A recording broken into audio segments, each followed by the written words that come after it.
Howdy y'all, it's Reese, aka Bearman Prime, on this April 22nd. Welcome back to my Read the Bible in a Year series. Thank you again for joining me. God bless you. Card in the top right hand corner for the rest of the playlist, and please hit that like button, that subscribe button, that notification bell so you stay caught up. So yesterday we saw the king of Israel, Ahab, get basically what was coming to him. He allowed his wife Jezebel to have a man killed just so that Ahab could have his land. And as a result, God has promised that Ahab's family will be destroyed at some point. So now we're going to go over to 1 Kings chapter 22 and learn about the battle of Ramoth Gilead and the ultimate fate of King Ahab. So let's go to chapter 22 in 1 Kings, starting in verse 29.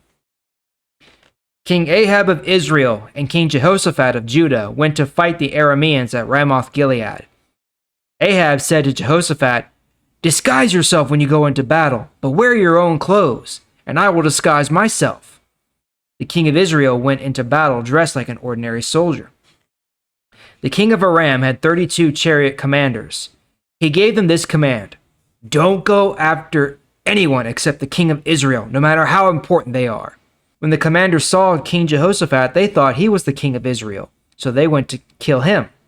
Jehoshaphat started shouting. When the commander saw that he was not King Ahab, they stopped chasing him. Then a soldier in the distance pulled back as far as he could on his bow and shot an arrow into the air.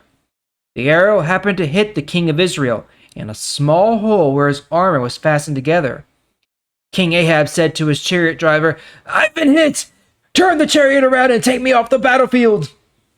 The armies continued to fight while King Ahab was propped up in his chariot. He was leaning against the sides of the chariot, looking out toward the Arameans. His blood ran down onto the floor of the chariot. Later in the evening, he died. At sunset, all the Israelites cheered when they were told to go home, so they all went back to their hometowns. And that is how King Ahab died. Some men carried his body to Samaria and buried him there. They took his chariot to the large pool in Samaria to clean it. The dogs licked up Ahab's blood while the prostitutes washed the chariot. This happened just as the Lord said it would. The rest of what King Ahab did during the time he ruled is written in the book, The History of the Kings of Israel. That book tells about all the cities he built and about all the ivory that he used to decorate his palace. Ahab died and was buried with his ancestors. His son Ahaziah became the next king after him. Well, there you have it. King Ahab falls in battle, unfortunately, but as God had intended.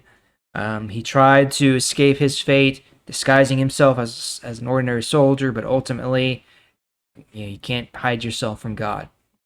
So there you have it. That is the end of King Ahab, and that is the end of our coverage of the book of 1 Kings. So tomorrow we will begin the book of 2 Kings, so a continuation of the history of the kings of Israel and Judah, and stories of Elijah, the prophet, and Elisha after him.